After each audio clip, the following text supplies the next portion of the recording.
주의 자녀로 산다는 것은 주의 자녀로 산다는 것은 불 가운데로 걸어가는 것, 그 속에서 신실하게 날 지키시는 그 손길을 경험하는 것. 주의 자녀로 산다는 것은 주의 자녀로 산다는 것은 바다 위로 걸어가는 것, 바다 위로 걸어가는 것, 내 온몸을 덮쳐오는 폭풍 속에서 잠잠히 주 바라보는 것. 때론 불 가운데 때론 불 가운데 휩싸일 때도, 폭풍 가운데 무너질 때도 주님 내 곁에 함께 하시네. 가장 가까이에 함께 하시네. 주의 자녀로 산다는 것은 주의 자녀로 산다는 것은 나도 그들을 용납하는 것, 나도 그들을 용납하는 것,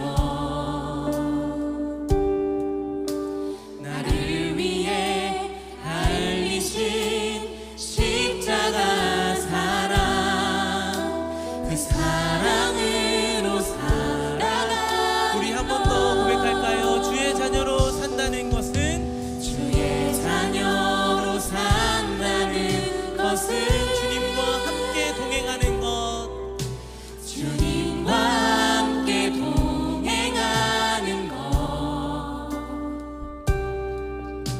주께서 지신 십자가 기꺼이 지고 주와 함께 걸어가는 것.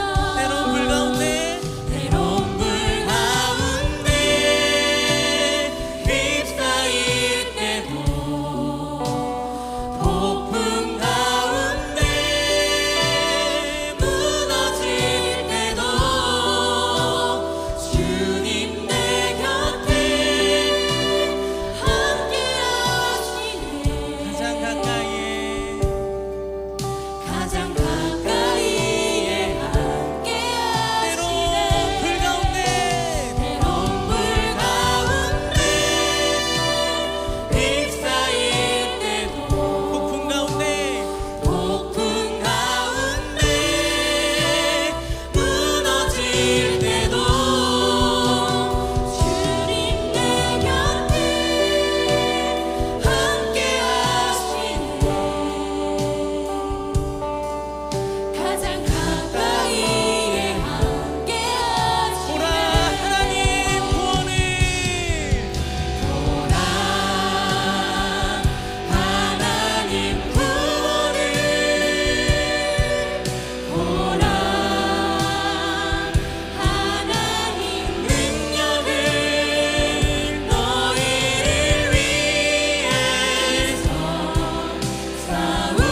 싸우시는 주의 손을, 보라 하나님 구원을 보라 하나님 구원을, 보라 하나님 능력을, 너희를 위해서 싸우시는 주의 손을, 보라 보라 너희는 두려워 말고 보라 너희는 두려워 말고, 보라 너희를 인도한 나를, 보라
통하여 여전히 일하시는 그 하나님을 다시 한번 바라보고 그 하나님만 의지하며 살아가는 우리의 삶의 결단이 이 예배를 통하여 이루어지기를 소망합니다. 오직 주님 한 분만 기뻐하시고 영광 받으시는 예배가 온전히 올려질 수 있도록 우리 가운데 함께 해달라고 말씀을 전하시는 목사님 가운데 능력 더해달라고 우리 시간 예배를 위하여 주님의 이름을 한번 외치며 간절한 마음으로 기도하며 나아가겠습니다. 주여 하나님 우리에게 은혜를 주시고 다시 주님을 보게 하여 주시니 너무나도 감사합니다.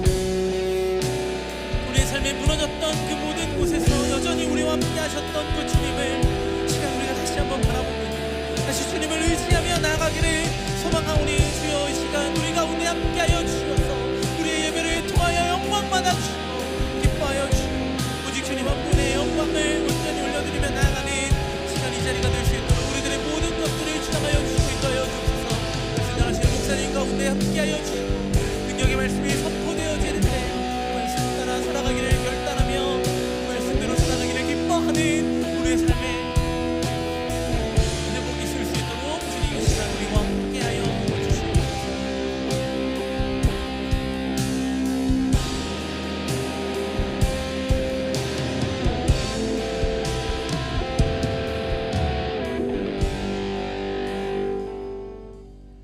성령과 그리스도의 진리로 주일 3부 예배를 드리겠습니다. 함께 일어나셔서 두 손 들고 찬양하겠습니다.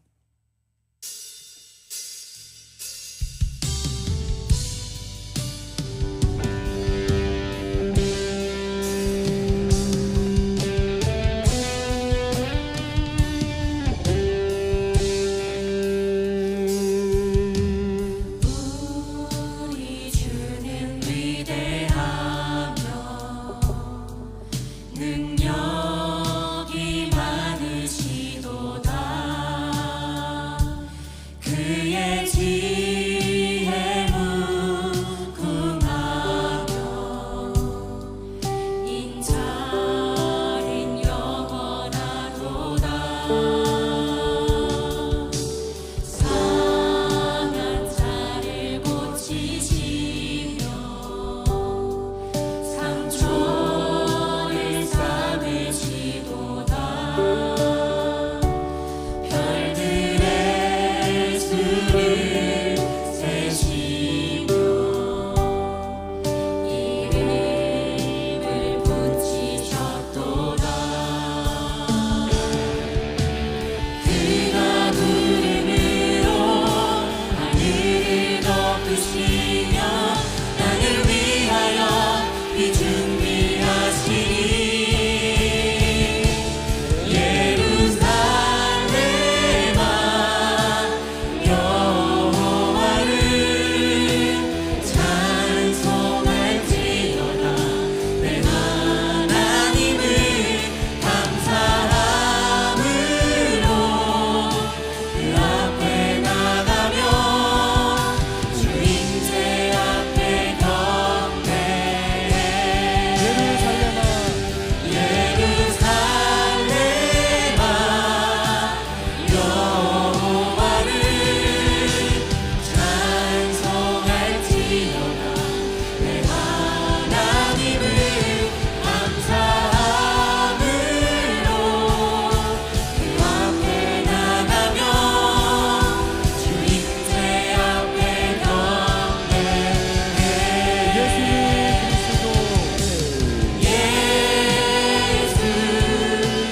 그리스도 예수는 주 하나님의 영으로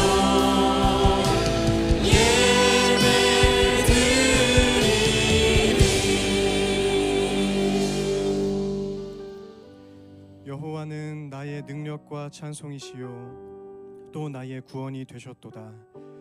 그는 모든 나라보다 높으시며 그의 영광은 하늘보다 높으시도다. 오라 우리가 굽혀 경배하며 우리를 지으신 여호와 앞에 무릎을 꿇자. 우리가 이제부터 영원까지 여호와 이름을 찬송하며 예배할지로다. 아멘.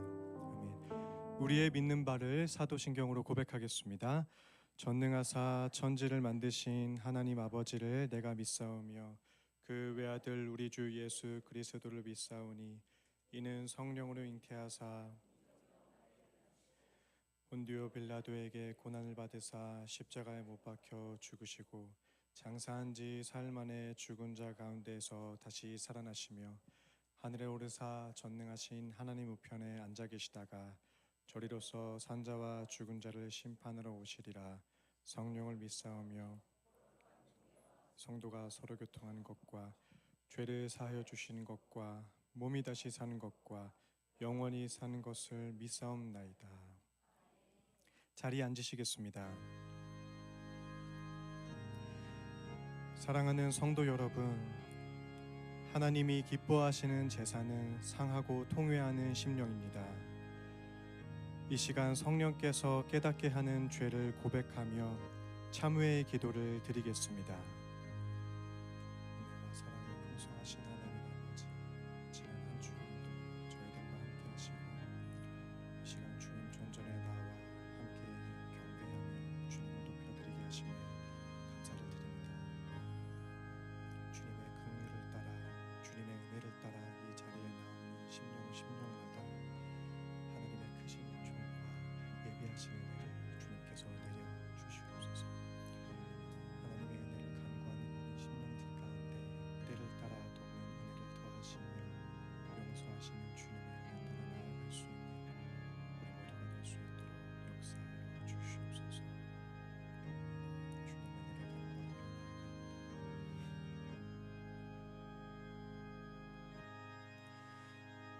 만일 우리가 우리 죄를 자백하면 그는 미쁘시고 의로우사 우리 죄를 사하시며 모든 불의에서 깨끗게 하실 것이요 동이 서에서 먼 것 같이 우리 죄과를 멀리 옮기시며 다시 기억지 아니하시리라.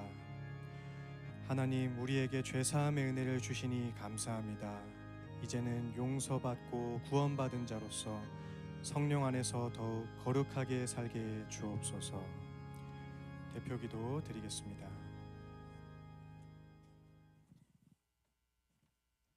천지를 창조하시고 모든 만물과 역사의 주관자 되신 하나님, 죄로 인하여 하나님의 진노 가운데 멸망당할 수밖에 없는 우리를 한없이 크신 사랑과 은혜로 그리스도를 통하여 죄에서 자유케 하시고 의에 따라 살게 하시며 세상 가운데에서 하나님의 나라의 백성답게 살아가도록 인도하시니 참 감사합니다.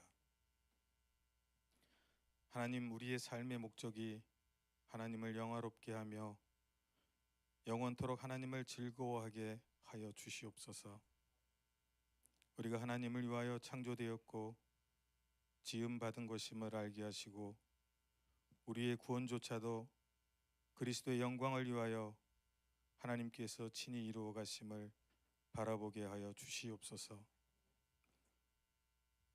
이 땅을 창조하실 때 그것들의 질서와 아름다움을 부여하신 하나님, 우리가 탐구하는 모든 것들 속에서 하나님께 영광 돌리며 살아가게 하여 주시옵소서. 우리를 세상 가운데 거룩하게 부르신 하나님, 우리의 순종으로 우리가 하나님께 받아들여지는 것이 아니라 예수 그리스도가 이루신 그 일로 말미암아 하나님께 받아들여짐에 참 감사합니다.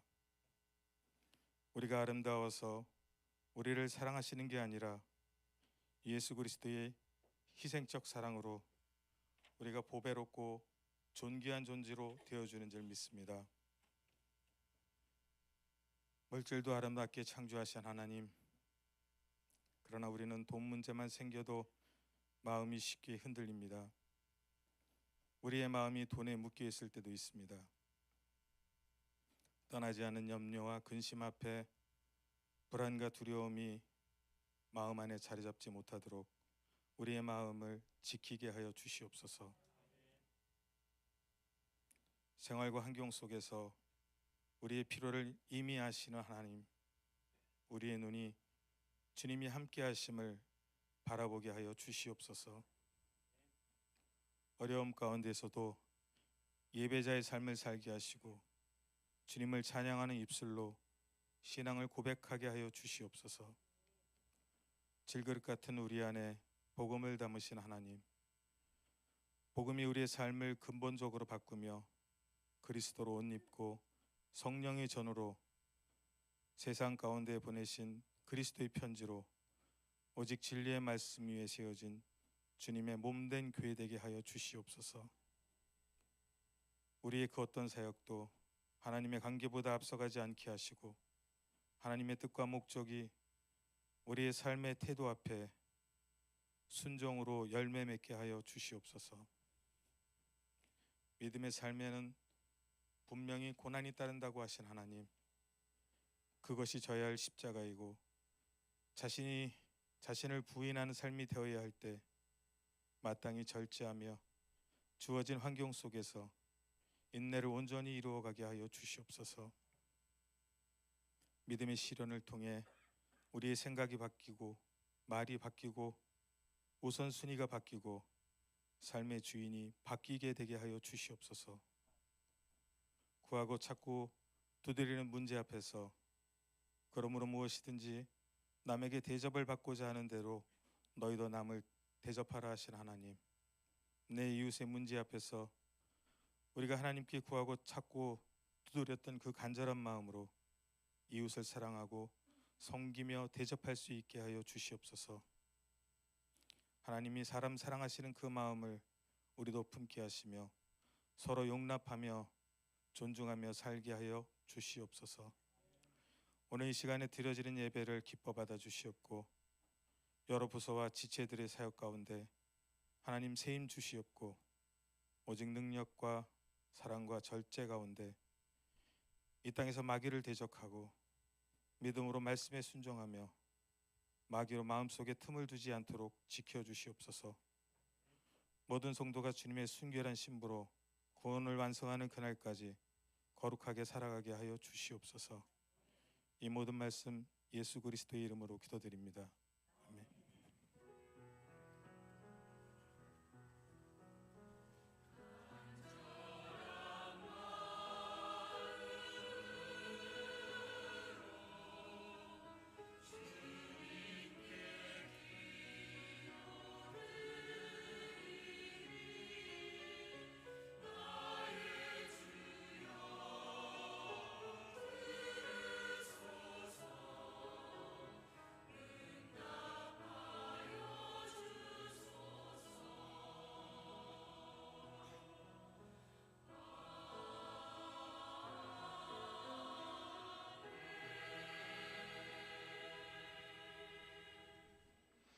네, 은혜로운 기도 감사합니다. 오늘도 주일 3부에 오신 우리 성도님들, 또 방문해 주신 새가족분들, 영상으로 예배하는 분들 모두 환영하고 축복합니다. 예배 후에 4층 만나홀에서 식사 준비되어 있는데 방문하신 분들도 부담 없이 드시고 가시기 바라고요. 지난주에 등록한 우리 새가족 양정윤 청년인데요. 환영합니다. 박수하겠습니다. 잘 왔습니다. 네, 11조 헌금은 교회 중요한 봉사입니다. 여러분 잘 감당해 주시기 바라고요. 주일 주차 여러분 주거를 참고하시고 다 아실 텐데 이 도농고에 주차하는 게 한 70대 정도고 그 이상은 꽉 차면 또 안 돼서 차단기 내리는데 성도님들 가운데 좀 늦어서 그런지 거기 차단기 내린 후에도 열어달라고 자꾸 요청을 해서 주차위원들이 난처하다고 그렇게 얘기를 합니다. 여러분 우리가 그 위반을 하게 되면 도농고에서 아예 주차를 허락해 주지 않겠다고 그런 얘기가 있어서 우리가 조심하는 거니까요. 성도님들 좀 그럴 땐 빠르게 프리미어 캠퍼스 지하로 옮겨서 주차하시고 오시기를 부탁을 좀 드리겠습니다. 학습제례 입교식 대상들이 있고요. 잘 준비해서 성례가 은혜 가운데 되길 바라고요.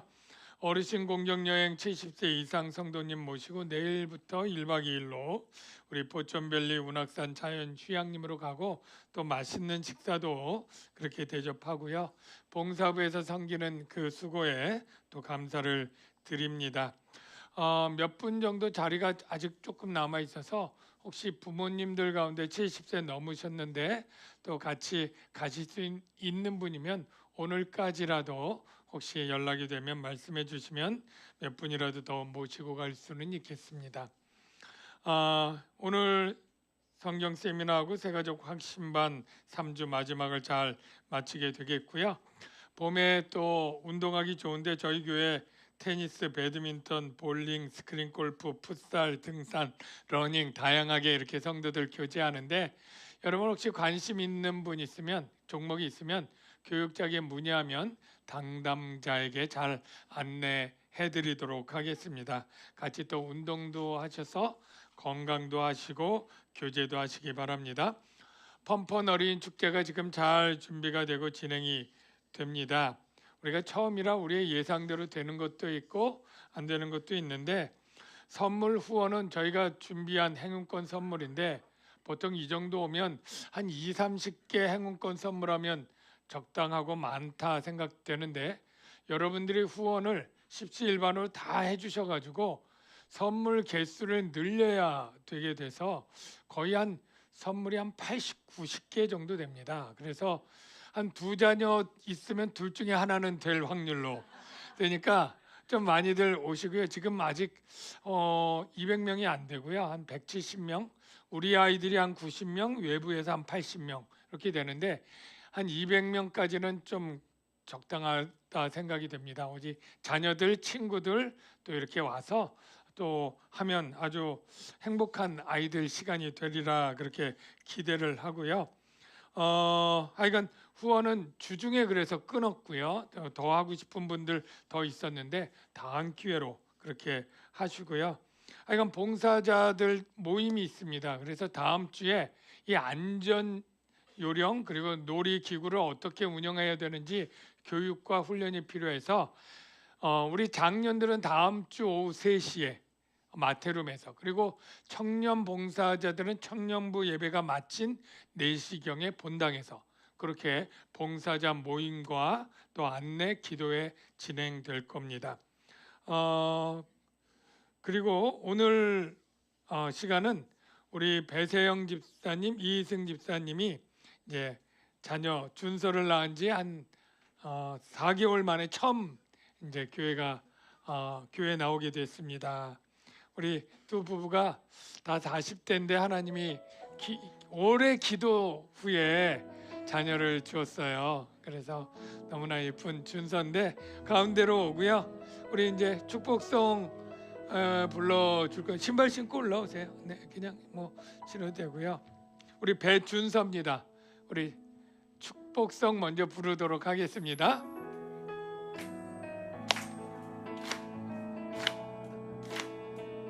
축복합니다. 축복합니다. 주님의 이름으로 축복합니다. 축복합니다.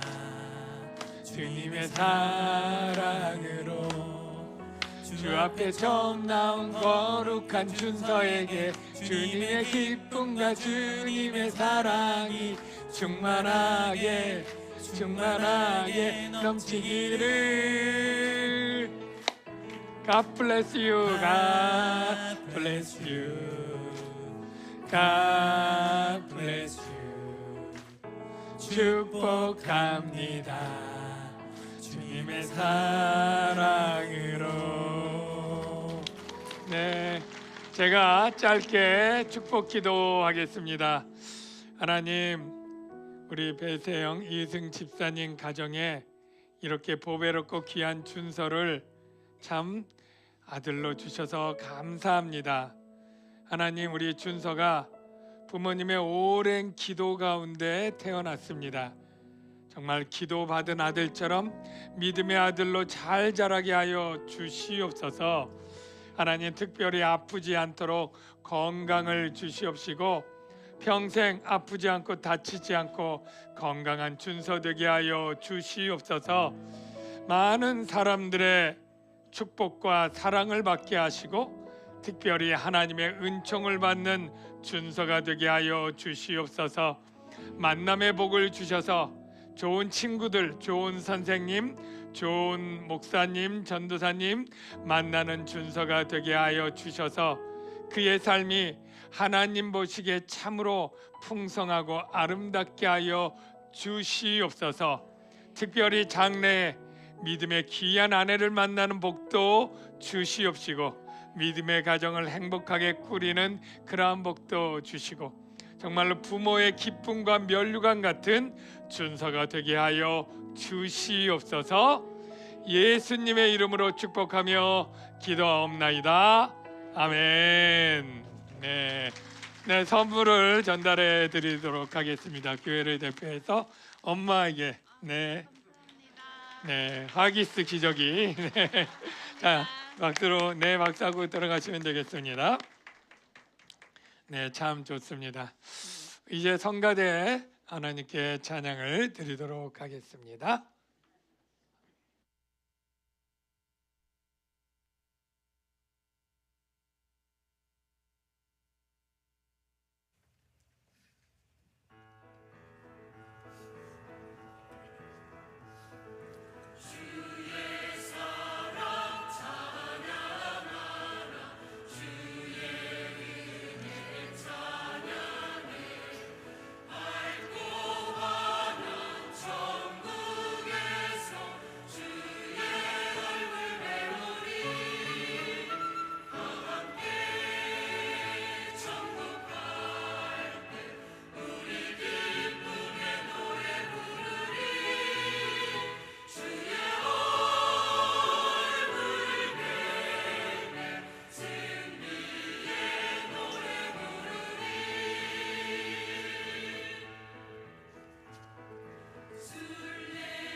성가대 찬양도 아름답고 참 천국 노래라 그런지 표정도 참 아름다웠습니다. 우리 성가대 은혜로운 찬양 잘하는데 우리 남자 찬양팀이 조금 더 있었으면 좋겠습니다. 물론 여성 성가대원도 지원하고요. 모두 1년에 첫 이제 1월에 임명하지만 성가대는 지금 그걸 따지지 않습니다. 지금이라도 원하시고 하실 만한 분 있으면 얼마든지 받아들일 수 있으니까요. 또 기도해 보시고 감동되시는 분 또 5월이라도 시작하시면 좋겠습니다. 이제 성경 말씀 보겠습니다. 데살로니가 전서 2장 1절에서 5절까지입니다.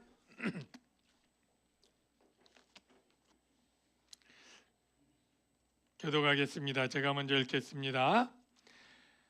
형제들아, 우리가 너희 가운데 들어간 것이 헛되지 않은 줄을 너희가 친히 아나니 너희가 아는 바와 같이 우리가 먼저 빌립보에서 고난과 능욕을 당하였으나 우리 하나님을 힘입어 많은 싸움 중에 하나님의 복음을 너희에게 전하였노라.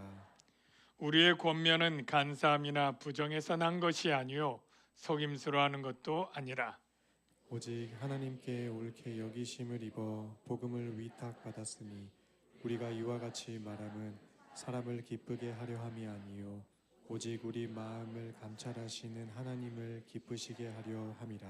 다 같이요. 너희도 알거니와 그가 아무 때에도 아첨하는 말이나 쓰지 아니한 것을 하나님이 증언하시느니라. 아멘. 네, 우리 좌우에 계신 분들에게 사랑합니다 인사하겠습니다. 네, 사랑합니다. 네, 사랑합니다. 반갑습니다. 네, 여러분 신앙생활 하신 지 오래되신 분들이 좀 있을 거예요. 그래서 뭐 30년, 40년 이상 하신 분들도 꽤 계실 것 같습니다. 네. 뭐 짧게 10년, 20년 믿은 분도 있겠지만 그런 분들이 교회 봉사도 그래도 또 여러 일을 오랫동안 하셨을 텐데 여기 성가대 중에서도 뭐 10년 넘게 봉사하신 분들 계실 거고요. 우리 주일학교 교사 중에서도 10년, 20년 이렇게 봉사한 분들 꽤 있습니다. 참 귀한 일이죠. 우리는 다 나중에 하나님 앞에 평가를 받는다라는 것을 여러분 다 아실 겁니다. 하나님은 우리에게 각자 달란트를 주고 그냥 끝난 것이 아니라 얼마나 남겼는지 꼭 와서 회개를 하시는 분이죠. 그래서 착하고 충성됐다 칭찬도 하시고 너는 왜 이렇게 악하고 게을렀느냐 책망도 하시는 것이죠. 여러분들이 여태까지 주님을 섬겼던 일들을 여러 가지가 떠오르겠죠. 주님께 헌금한 것도 봉사한 것도 시간과 에너지를 들여서 한 일들이 다 하나님께 상달이 되었으면 참 좋겠는데 만에 하나 나는 열심히 주를 섬겼다고 했는데 하나님이 내가 한 것은 받아들여지지 않았어. 너는 헛수고야 라고 말한다면 참 애석하고 참 슬프겠죠. 유대인들에게 이런 말이 들려졌던 것이죠. 유대인들은 나름 하나님을 잘 섬기기 위해서 참 제사를 있는 대로 드리고 수없이 제물을 바쳤습니다. 그리고 여러 가지 율법의 행위들을 지켰지만 하나님은 너는 행위들은 있지만 마음은 내게 멀도다 이러면서 그런 것들을 무슨 소용이 있느냐 헛된 제물을 가져오지 말라 이런 말씀을 하신 적이 있습니다. 또 포도원 비유를 통해서 그들에게 그 열매 없는 행위를 책망하셨는데요. 비유를 하나님이 이렇게 하시죠. 어떤 사람에게 포도원이 있는데 아주 기름진 산에 있습니다. 그래서 땅을 파고 돌을 빼고 아주 극상품의 포도를 맺을 수 있는 좋은 종자를 심고 망대를 세우고 그리고 술틀도 이제 열매를 맺으면 하려고 그렇게 모든 준비를 갖추었는데 농사를 짓고 열매를 맺은 걸 보니까 아플싸 들포도를 맺었도다 이렇게 하는 내기가 있습니다. 여러분 좋은 포도가 아니라 들포도는 어떤 포도냐면 쓰고 떨어서 도무지 먹을 수 없는 팔 수 없는 그러한 무익한 것입니다. 저는 만약에 하나님이 우리 교회를 세우고 우리를 구원하고 우리에게 어떤 일들을 맡기고 했는데 나중에 이 우리를 통해서 한 일이 참으로 헛되고 의미가 없다 이렇게 되면 하나님도 실망이고 우리도 굉장히 무익한 존재로 낙심되지 않겠습니까? 그런 일이 없어야 될 텐데 말이죠. 사도 바울은 많은 선교를 하면서 늘 생각했습니다. 내 사역이 열매 있는 사역인가 아니면 헛된 사역이 되지는 않을까. 데살로니가 교회 사역을 바울이 생각해 볼 때 데살로니가 사역이 헛될까 봐 걱정을 특별히 많이 했습니다. 왜냐하면 다른 선교지보다 데살로니가 선교 사역은 어때요? 굉장히 짧았어요. 원한 게 아니라 쫓겨나서 얼마 하지 못했어요. 에베소에서는 3년을 선교했습니다. 두란노서원 통해서.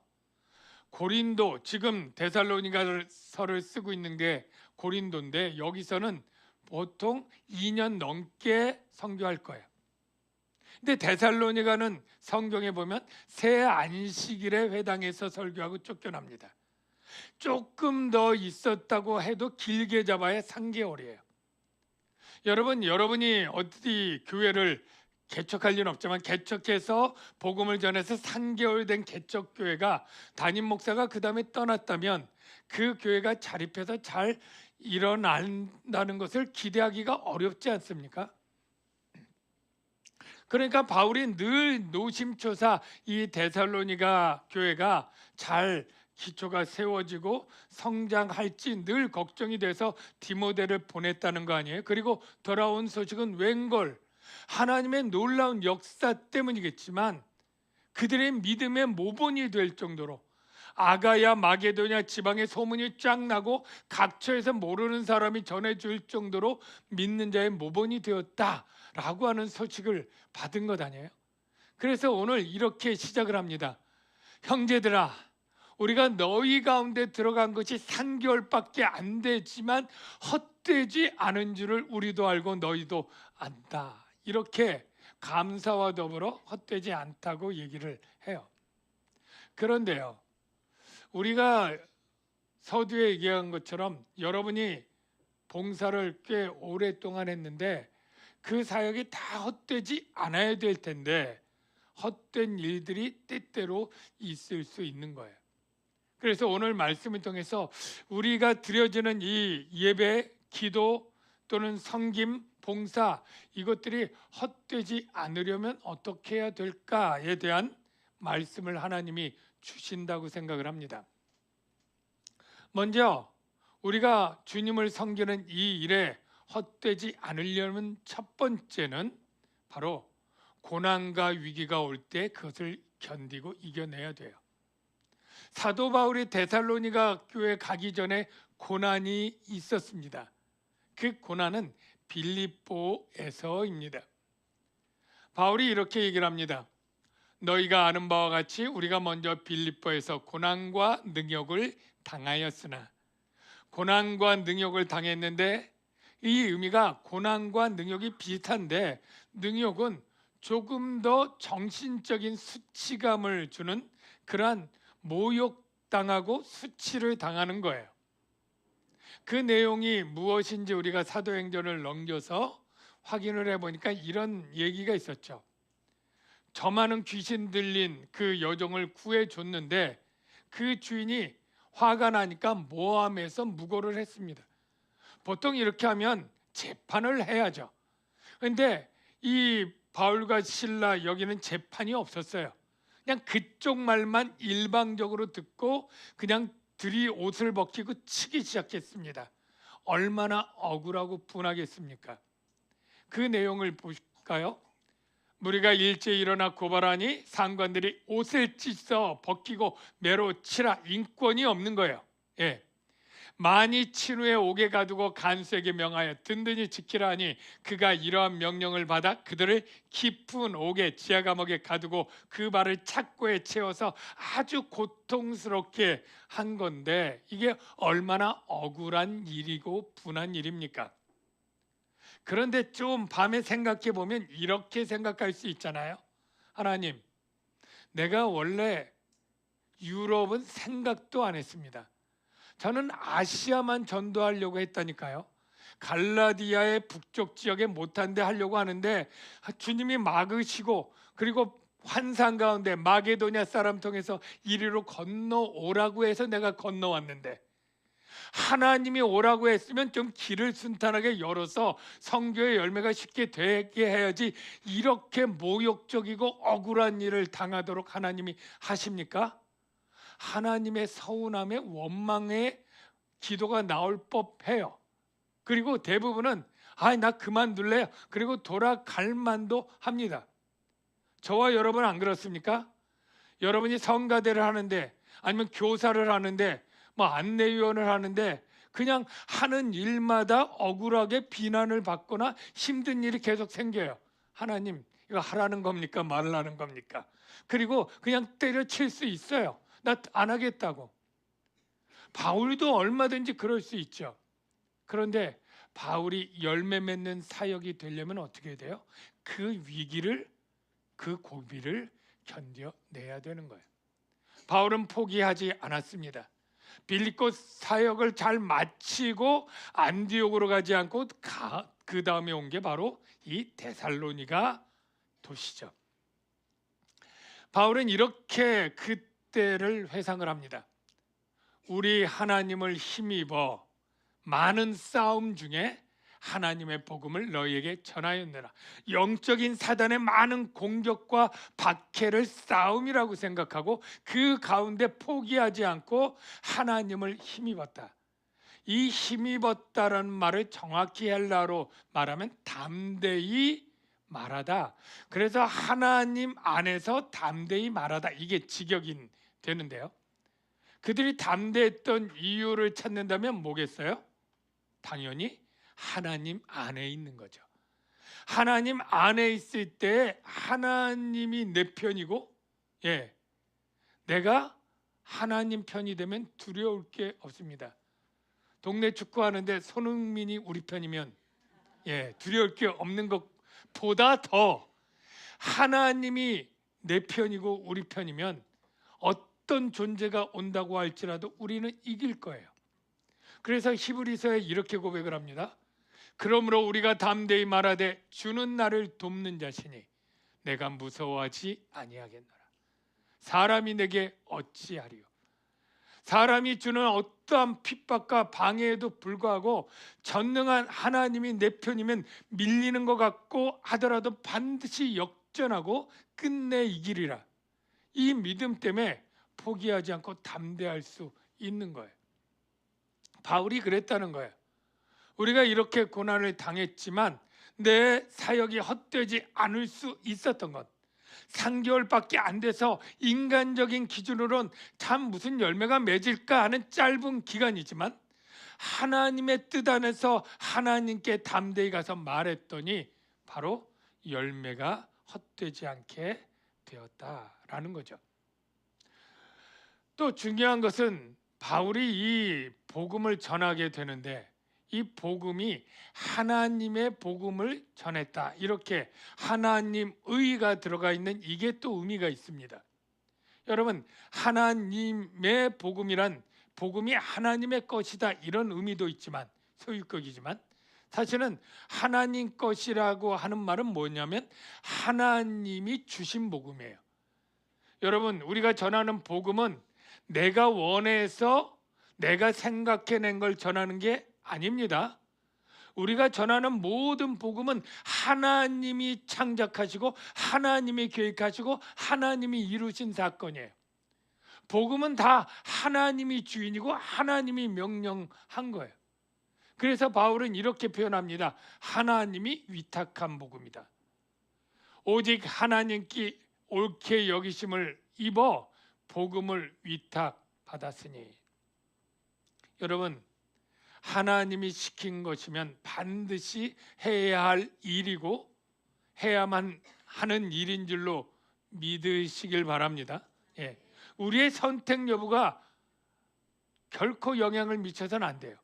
옳고 그름은 이미 판단이 났습니다. 하나님이 명령하신 건 가장 옳은 것이고 절대적으로 순종해야 될 최고의 그런 명령인 거예요. 그런 마음으로 내가 데살로니가 사역을 감당했고요.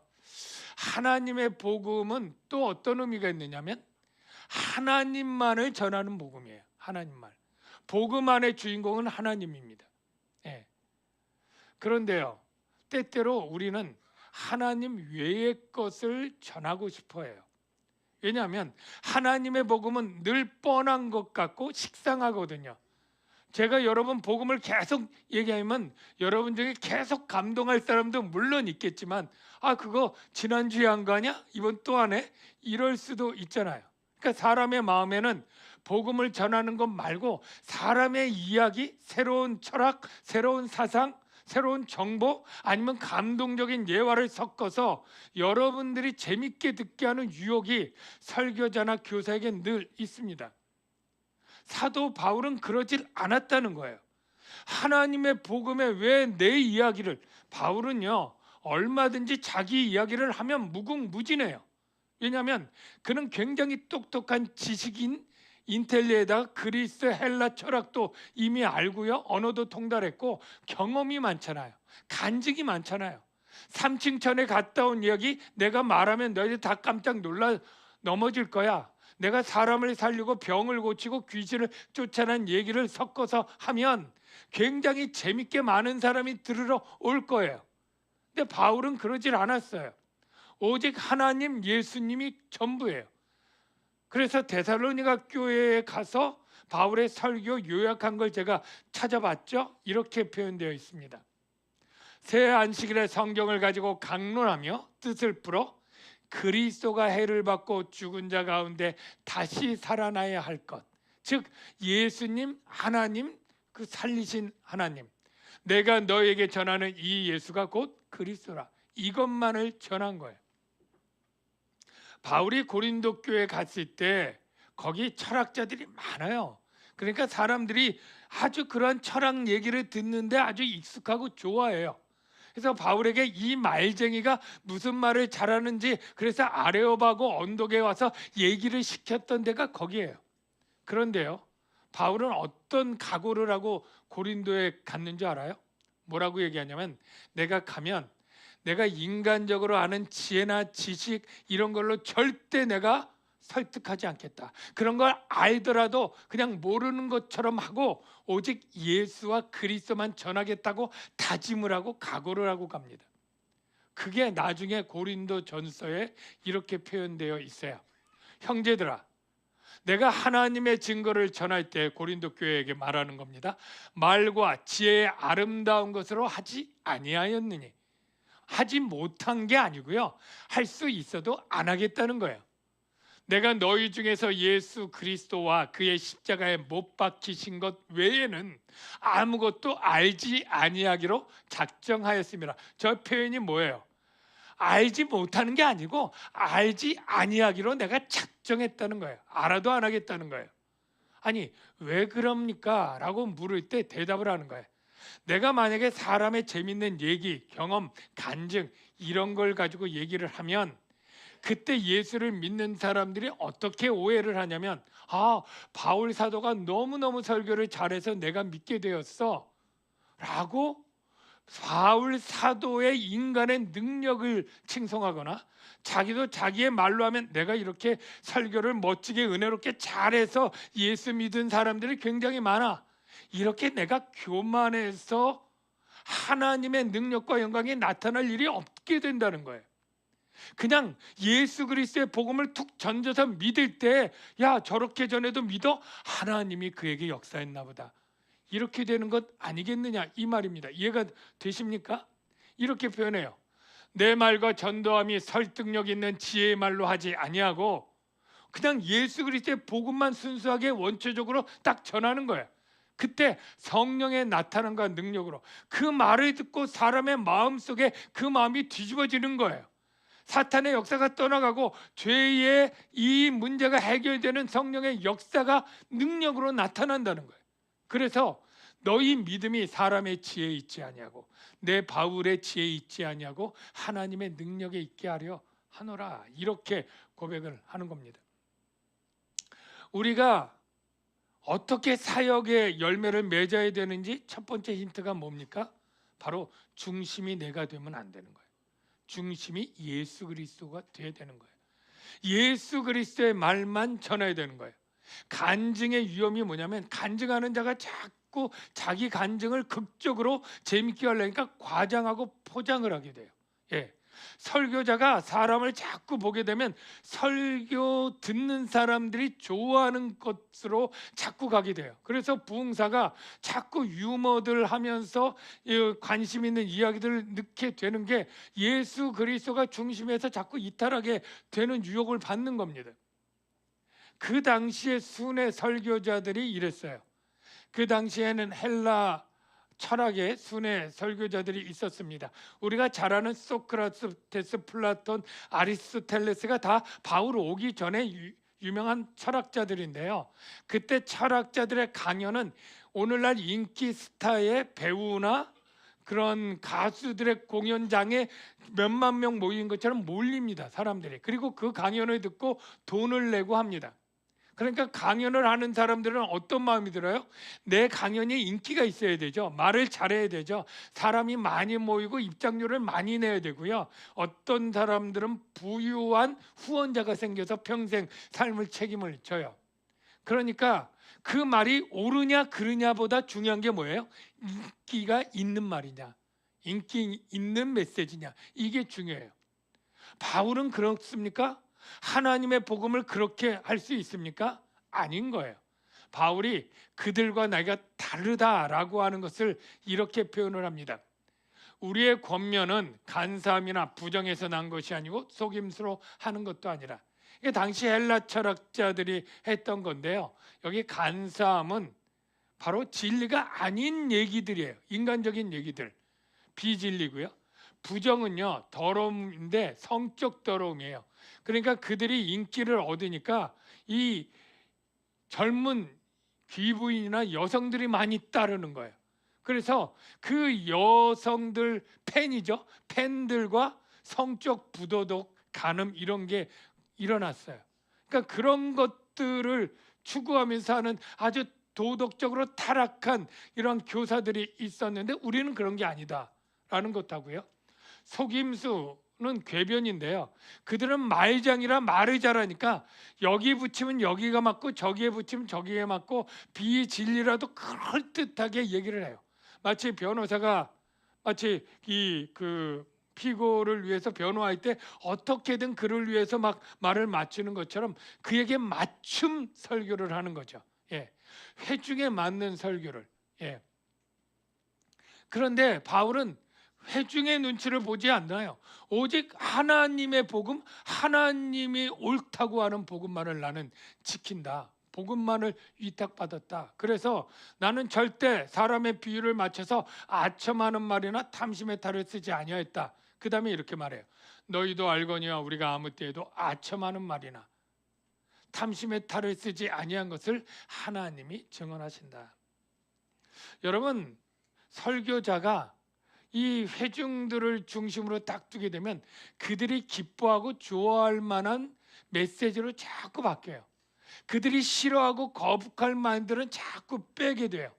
이러다 보니까 중심 이동이 사람 쪽으로 가게 되고 하나님이 전하라고 한 복음에서 자꾸 왜곡과 삐뚤어지는 현상이 일어나게 되는 겁니다. 그래서 이 아첨이라고 하는 말은 이미 과장되고 진실이 아닌 칭찬으로 맞추는 것 아닙니까? 그런데요, 그 아첨의 말을 자꾸 들으면 결국은 듣는 사람이 패망하게 되고 넘어지게 된다. 이게 성경의 말씀입니다. 이 아첨이라고 하는 히브리어는 원래 할라크인데 매끄럽다라는 뜻이에요. 아주 그냥 말이 청산유수로 매끈매끈해요. 거부할 게 없어요. 듣기 좋아요. 음악 같아요. 그런데 어떻게 해요? 이웃에게 아첨하는 것은 그 발 앞에 그물을 치는 것이라. 그러니까 아첨의 말을 많이 듣는 사람은 그 앞에 그물이 많으니 어떻게 해요? 가다가 걸려 넘어지는 거죠. 아첨하는 입은 패망을 일으킨다. 패망의 원인이 된다는 거예요. 여러분, 이 사건, 요 예화가 사도행전에 보면 헤롯 왕 있잖아요. 헤롯 대왕이 있고 손주도 헤롯인데 헤롯 아그리파 2세예요. 그가 왕이 되었을 때 가이사랴에 가서 그 새벽에 공연장에서 연설을 했는데 햇빛 비치는데 찬란한 옷을 입고 딱 연설하니까 모였던 사람들이 막 환호를 하면서 이는 신의 소리다. 사람의 소리가 아니다. 이러면서 굉장히 신적으로 높여서 막 열광을 하고 호응을 했는데 헤롯 왕이 천만에 내가 무슨 신이겠느냐 이래야 되는데 그걸 다 받아먹고 있어요. 단말이니까. 그래서 하나님이 쳐서 충이 먹어 죽었다. 바로 이게 아첨의 말을 그냥 그 대놓고 아첨하지 마 이러기 좀 뭐하면 듣고 바로 흘려야 되는데 그걸 자꾸 새겨 들으면서 넘어진 예가 되는 것이죠. 그러면 왜 우리가 아첨하게 되느냐 하면 아첨하는 사람은 반드시 불순한 동기와 목적이 있습니다. 아첨을 듣고 기분 좋게 해서 그로부터 내가 어떤 이익과 어떤 것을 갈취하기 위함이라고 성경은 말하고 있어요. 그래서 아첨과 탐심이 같이 짝인 것은요, 탐심 때문에 저 사람에게 뭐를 빼앗기려고 돈을 빼앗든지 저 사람의 어떠한 존경을 빼앗든지 거짓된 인기를 빼앗든지 뭔가 이런 탐욕 때문에 아첨한다는 거예요. 성경에 이렇게 표현합니다. 이 같은 자들은 우리 주 그리스도를 섬기지 아니하고 자기들의 배만 섬기라니, 즉 이 돈 욕심이죠. 교활한 말과 아첨하는 말로 순진한 자들의 마음을 미혹한다. 아첨하는 자는 배를 섬기는 자고요. 또 이 사람들은 그 정욕대로 행하는 자라 그 입으로 자랑하는 말을 하여 이익을 위하여 아첨하느니라. 아첨을 왜 한다고요? 이익을 위해서 한다는 거죠. 그런데 바울은 하나님의 복음을 전할 때 나는 이렇게 복음을 변질시켜서 사람을 기쁘게 하는 아첨의 말을 하지 않았다 이렇게 얘기를 합니다. 우리가 이와 같이 말하면 사람을 기쁘게 하려 함이 아니요 오직 마음을 감찰하시는 하나님을 기쁘시게 하려 함이라. 사실 복음 안에는요 사람을 기쁘게 하는 구원의 내용도 있지만 거기에는 누군가 거리끼는, 아니 하나님이 십자가의 그 비참한 형을 당했다고 도무지 믿기지 않거나 꺼려하는 것, 유대인들, 로마인들 미련한 얘기 이런 게 그 안에 담겨 있습니다. 그래서 구원했다는 얘기만 하고 이런 미련하게 보이거나 꺼려하는 것 싹 빼버리면 사람의 비유를 맞추고 사람이 편하게 받을 것 같지만 그건 하나님의 복음이 이미 아니고 떠나버린 거죠. 그래서 나는 사람을 기쁘게 하지 않고 하나님만을 기쁘게 하는데 그거는 왜냐? 하나님이 우리 마음을 감찰하기 때문이다. 여러분, 하나님은 우리의 마음을 보시는 분인 건 여러분 아십니까? 사람은 마음을 볼 수가 없어요. 열길 물속은 알아도 한개 사람 속은 모른다는 속담처럼 사람은 보지 못해요. 그러나 하나님은 본다는 거예요. 성경에 보면 하나님이 우리의 마음을 본다는 내용들이 여럿이 있는데 다윗 이거는 유대인들에게 얘기한 건데 너희들이 재물을 보면 무수히 많이 갖고 와. 그런데 내가 너희들 마음을 보니까 내게서 멀도다. 그래서 너희의 무수한 재물이 내게 무슨 유익이 있느냐? 헛된 재물 가져오지 말라. 너희가 기도 많이 한다고 나 듣지 않는다. 이런 아주 무서운 경고가 있거든요.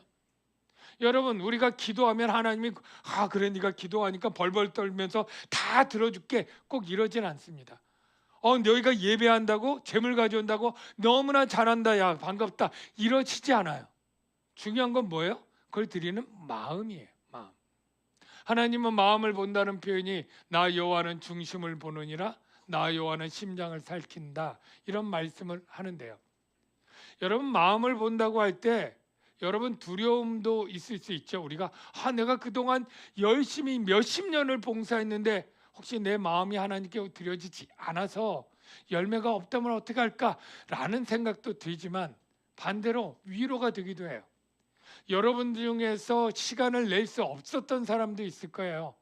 정말 맞벌이에다 애들 키우냐고 생활비 벌고 힘들어서 봉사를 마음껏 못할 때에 또는 여러분 중에 정말로 대출 이자에 빚에 쪼들려서 하나님께 풍성히 헌금하지 못할 그러한 때의 상황도 있을 거예요.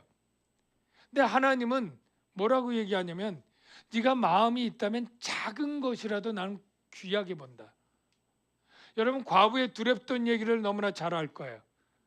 부자들이 헌금할 때 엄청 많이 할 때 그 소리가 돈 떨어지는 소리가 들려서 사람들이 보지만 주님은 과부의 쨍그랑거리는 두 랩돈 작은 돈을 주목하시면서 칭찬하십니다. 왜냐하면 마음을 보기 때문에.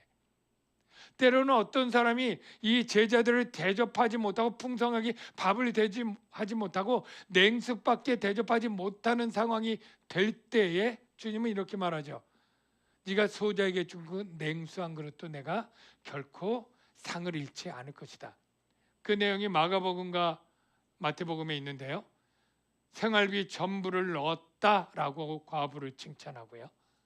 냉수 한 그릇도 상을 잃지 않는다고 칭찬을 하십니다. 저는 여러분의 사역의 열매는 얼마나 오랫동안 했느냐, 많이 했느냐, 크게 했느냐가 아니고요. 정말로 하나님을 경외하고 사랑하는 그 마음으로 했느냐가 하나님이 보시는 사역이 열매 맺는 비결인 거예요. 해티 메이 와이어트, 사람 이름이겠죠? 여자의 A입니다. 저기 출생 연도랑 죽은 연도가 있는데 8살밖에 못 살았어요. 이 아이가 주일학교를 갔는데 너무 주일학교가 개척교회인지 작고 애들이 비좁아서 못 들어가서 밖에 울면서 서 있었어요. 여러 애들이. 그때 담임 목사가 러셀 코넬 목사인데 이 아이를 데리고 안에 들여줘서 자리를 만들어 줬다고 해요. 근데 그 아이가 그때부터 기도하는 거예요. 하나님, 우리 예배당에 주일학교 아이들이 너무 많은데 못 들어오는 아이들이 다 없도록 큰 예배당을 주세요 라고 기도를 했답니다. 그런데 이 아이가 2년 만에 병에 걸려서 죽게 됐습니다. 그리고 장례가 치러질 때 장례 후에 그 엄마가 이 목사님에게 꼬깃꼬깃한 낡은 그러한 동전 지갑을 하나 갖고 왔어요. 그 동전에는 1센트짜리 57개 57센트가 있었고 거기에 삐뚤빼뚤 쓴 아이가 쓴 메모가 있었어요. 이 돈이 교회를 짓는데 쓰여지게 드려지게 해주세요. 물론 그 당시 1800년도에 57센트는 지금 한 7, 80불 정도 되는 가치라고 해요. 그러니까 한 7, 8만 원 이상 되는 가치 되겠죠? 이 아이가 2년 동안 모은 거예요. 1센트씩을. 우리 돈으로 하면 100원, 500원 이렇게 모은 거죠. 그 소식을 듣고 사람들이 많이 감동을 했습니다. 그래서 어떤 사람이 거기에 땅을 기증을 했는데 우린 땅값이 없습니다. 그랬더니 57센트에 팔겠습니다. 그래서 그 소녀의 57센트의 땅을 사고 거기 예배당을 짓게 되는 많은 사람들의 후원으로 예배당이 졌습니다. 저 예배당입니다. 57센트 처치인데 필라델피아의 그레이스 처치라고 합니다. 저 목사님이 나중에 저기에서 템플 대학교와 그리고 사마리아 병원을 짓게 되는데요. 주님은 우리에게 이렇게 말합니다. 너희가 물질이 없느냐? 아니, 마음이 없는 거다. 시간이 없느냐? 아니, 마음이 없는 것이다. 할 마음만 있으면 있는 대로 받으실 터이요 없는 것은 받지 아니하시리라. 여러분, 제가 오기 전에 며칠 전에 어떤 목사님 설교 중에 이런 간증을 봤는데요. 물론 그 목사님도 본인 얘기가 아니라 이제 다른 사람 얘기 같은데요. 회사를 다니다 어떤 사람이 회사에서 여러 가지 일이 힘들고 어려운 때가 물론 있지 않겠습니까? 그날도 너무 힘들어서 참 회사를 다 그만두고 싶고 사직서를 내고 싶은 그런 마음이었다 그래요. 근데 가만히 생각해 보니까 또 집에서 기다리고 있는 이 아주 그냥 예쁜 이 두 자녀가 생각이 나니까 차마 그럴 수는 없으니까 버티자, 견디자. 이렇게 하고 집에 돌아오는데 마음이 울적하니까 그래 애들 좀 좋아하는 치킨이나 사가자. 그래가지고 치킨을 2마리 사갖고 띵동하고 집에 왔다니까 아니나 다를까 토끼 같은 애들이 막 달려오면서 뭐한테만 가요? 치킨에게 딱 가가지고 치킨만 받아가지고 너무 좋아하더라는 거예요. 근데 자기가 그 얘기를 딱 들으면서 자기 어렸을 때 생각이 나더라는 거예요.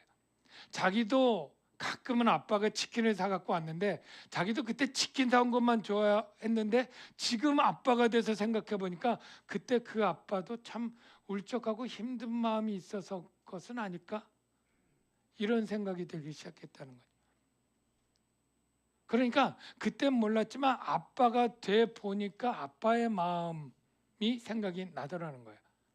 그래서 하나님도 똑같지 않을까? 하나님의 마음을 우리는 생각지 않고 하나님이 주신 것들만 우리가 좋아하고 기뻐하지 정작 하나님의 마음을 생각하지 않는 철없는 우리가 있다는 거예요. 제가 우리 교회에서 전도여행을 여름마다 가지 않습니까?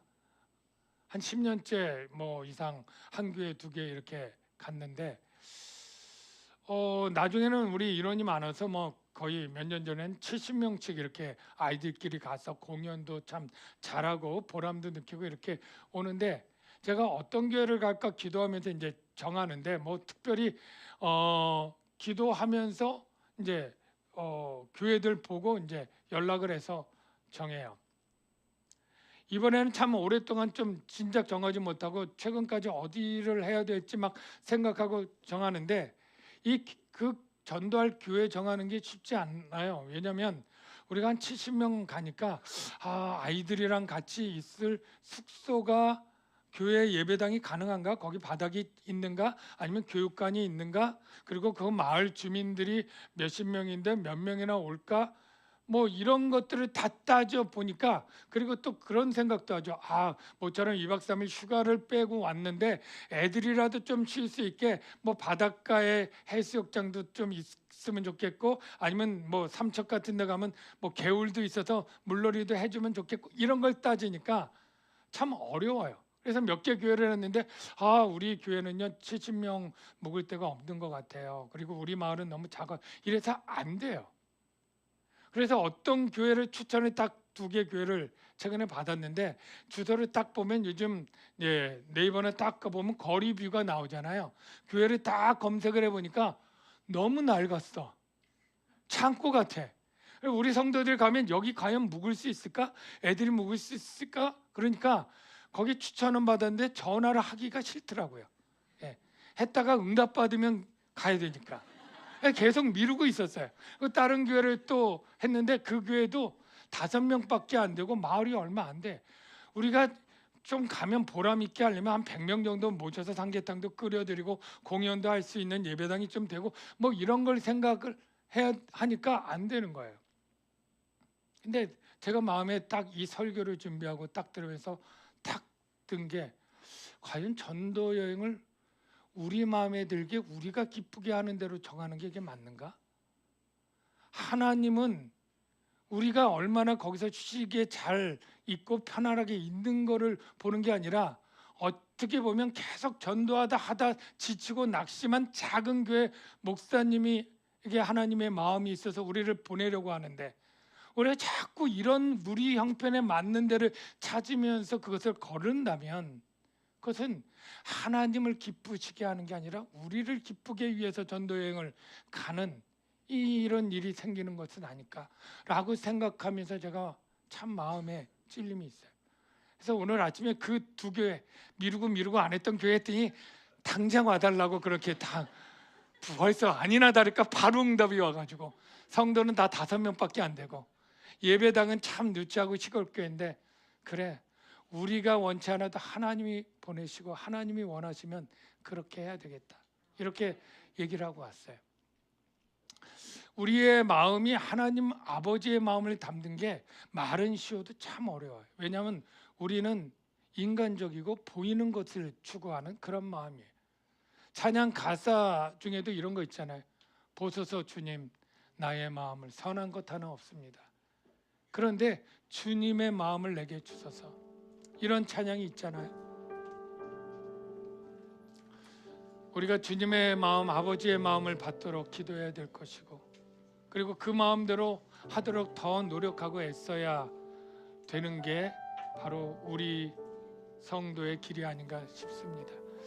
우리 같이 이 찬양 한번 같이 불러보고요 같이 기도하면 좋겠습니다.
되게 해주소서.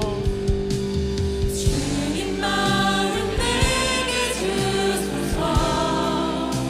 내 아버지 주님 마음 내게 주소서. 나를 향하신 주님의 뜻이 이루어지도록 주님 마음 내게 주소서. 이 시간 우리 기도합시다. 하나님, 내가 주님을 섬긴다고 예배하고 봉사할 때도 내가 원하는 것대로만 했습니다. 내가 하고 싶은 사역만 봉사했고 하고 싶은 일만 하고 싶은 때에만 그렇게 섬겼던, 정말로 주님이 원하실 때에 거절하고 불순종했던 그런 일들은 혹 없었는지요? 하나님, 이제 주님이 원하는 것을, 주님의 마음을 받아 순종하며 믿음으로 살아갈 수 있도록 주님 우리를 인도해 주시옵소서. 우리 그러한 제목으로 우리 다 같이 한 2, 3분 동정으로 기도하겠습니다. 주님, 오소서. 주님 나의 마음은 선한 것 하나 없습니다. 그러나 내 모든 것 주께 드립니다. 사랑으로 날 이시고 날 새롭게 하소서. 주님 마음 내게 주소서. 내 아버지 주님 마음 내게 주소서. 나를 향하신 주님의 뜻이 이루어지도록 주님 마음 내게 주소서. 오소서. 주님 나의 마음은 선한 것 하나 없습니다. 그러나 내 모든 것 주께 드립니다. 사랑으로 날 이시고 날 새롭게 하소서. 주님 마음 내게 주소서. 내 아버지 주님 마음 내게 주소서. 나를 향하신 주님의 뜻이 이루어지도록 주님 마음 내게 주소서. 내게 사랑을 가르치소서. 당신의 마음으로 용서하게 하소서. 주의 성령 내게 채우사 주의 길 가게 하소서. 주님 당신 마음 주소서. 주의 성령 내게 채우사 주의 길 가게 하소서. 주님 당신 마음 주소서. 주님 마음 내게 주소서. 내 아버지 주님 마음 내게 주소서. 나를 향하신 주님의 뜻이 이루어지도록 주님 마음 내게 주소서. 하나님, 주님의 마음을 살펴 순종함으로 나가는 저희 교회가 우리가 되게 하여 주옵소서. 예수님의 이름으로 기도합니다. 아멘. 준비하신 예물을 하나님께 드리겠습니다. 이미 헌금하신 분들은 기도하시면 되겠고요. 네, 찬양.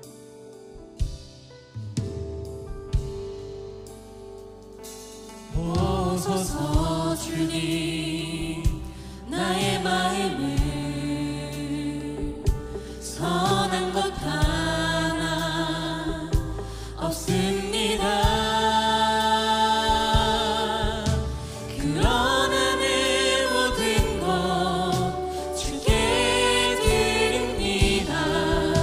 사랑으로 안으시고 날 새롭게 하소서. 주님 마음 내게 주소서. 내 아버지 주님 마음 내게 주소서.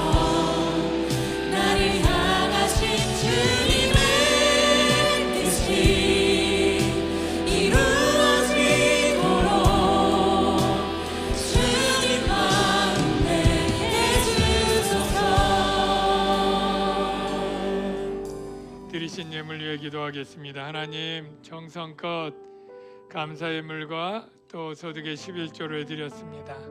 하나님, 귀한 예물 아버지 하나님 정말 마음을 다해서 또 정성껏 힘들고 어렵지만 또 11조를 드렸습니다. 하나님, 그 가정마다 하나님 살피시고 돌보아 주시고 이 물질은 하나님 기뻐하시는 선한 일에 선용되게 하시고 하나님 영광받아 주시옵소서.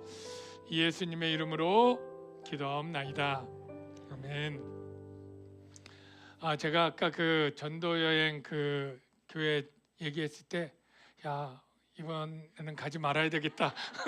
혹시 생각할까봐 후일담으로 얘기하는데 그렇게 결정하고 나니까 좀 이따 문자가 왔는데 그 교회는 잘 수가 없지만 그 옆에 유스 호스텔이 아주 싼 값에 수영장도 있고 그런 데가 있다고 소개가, 저는 전혀 몰랐어요. 근데 그리고 그 옆에 또 휴양림도 있고 어쩌면 오히려 더 좋을 수도 있겠다 이런 생각을 합니다. 네. 제가 다 같이 자리에 일어나서 우리 배송하겠습니다.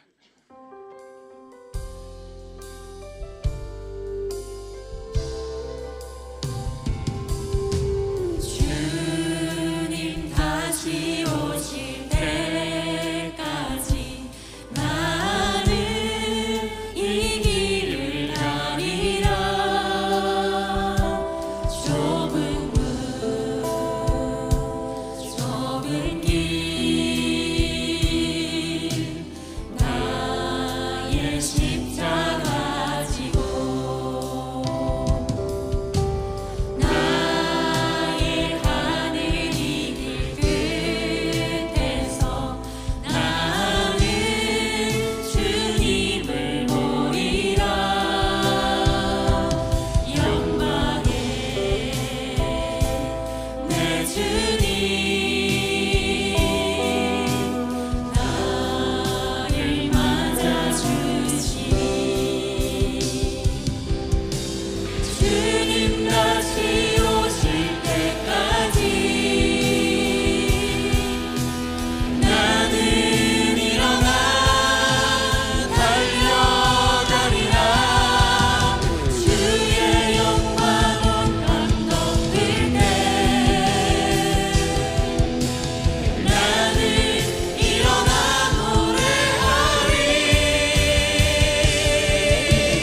내 사모하는 주님 온 세상 구주시라. 내 사모하는 주님 영광의 왕이시라.